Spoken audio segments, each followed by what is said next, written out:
கிறிஸ்துவின் நல்ல நாமத்தில் உங்களை அன்போடு கூட வாழ்த்துகிறேன். ஹெவன் டிவி மூலமாக உங்களை சந்திப்பதிலே நான் மிகவும் மகிழ்ச்சி அடைகிறேன்.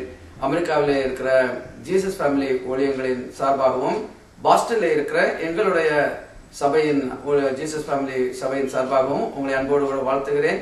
பேசப்போகிற இந்த வார்த்தையின்மாக கர்த்தருமாய் I greet you all in the name of our Lord and Savior Jesus Christ. It's a great pleasure to meet you all through the Jesus Family Ministries and through the Heaven TV Ministries. May God bless you with the words that you are going to hear. God bless you.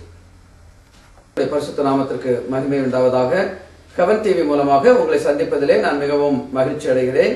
அமெரிக்காவில் உள்ள Jesus family ஊழியங்களின் சார்பாகவும் பாஸ்டனிலே உள்ள Jesus family கிளை சபையின் சார்பாகவும் உங்களை அன்போடு கூட வாழ்த்துகிறேன்.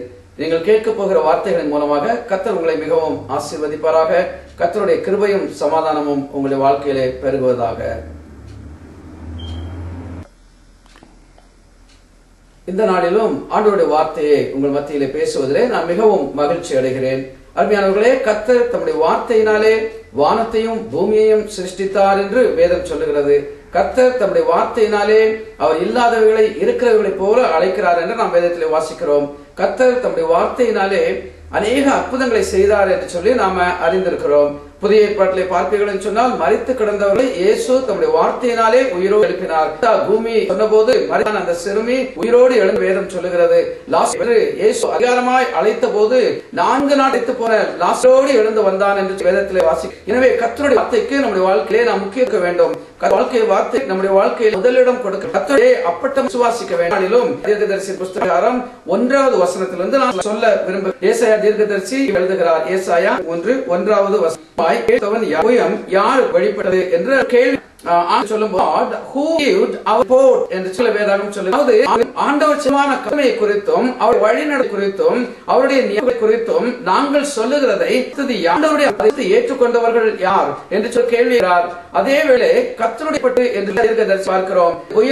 இது தேவனுடைய வல்லமையுடைய சொல்லும்போது ஜனங்களை தம்முடைய உயர்ந்த கரத்தினாலும் ஓங்கி அவர் விடுவித்தார் என்று நாம் வேதத்தில் வாசிக்கிறோம். அதே உயர்ந்த கரத்தினாலும் ஓங்கி ஒரு வனான் போது அது அவருடைய பராக்கிரமத்தை அவர் செய்து குறிக்க உங்களுக்கு நன்றாக தெரியும். எத்தனை அற்புதங்களை தம்மை சொல்லி அவர்கள் தேவனுடைய வாழ்க்கையெல்லாம் பேரும் நம்புவோம் கிரமத்தை நம்மை வாழ்க்கையிலே அதை விசுவாசிக்காதவர்கள் தெரிய வருகிறார் சொல்லி அப்போ அங்கே அவர் சொல்லுகிறாரு மார்த்தாளே ஆண்டவர் அங்கே சொல்லுகிறோம் மகிமை அவர் அக்கிரமத்தையும் நாம் அவருடைய வாழும்போது வாழ்க்கையை இது மிகவும் தேவமாக தேவனுடைய வார்த்தையை நடந்த நன்மை உண்டாகும். தேவனுடைய வார்த்தையின்படி வரும். எனவே 50 அந்த யார் வார்த்தையை நாம் போது கட்டாயத்தை போல இதை அதிகாரம்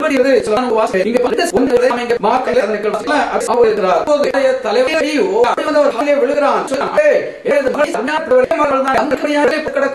மருத்துவர்கள் உயிரோடு எத்தனையோ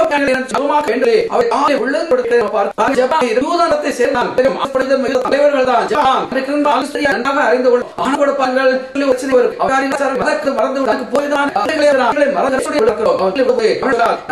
வீட்டுக்கு வருவேன்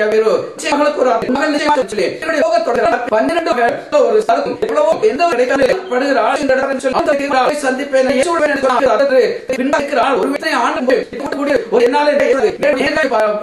முடியாது. ஆனால் நான் செய்வேன் கலாச்சாரம் இப்படி 12 எவ்வளவு அதிகமாக இருக்குது.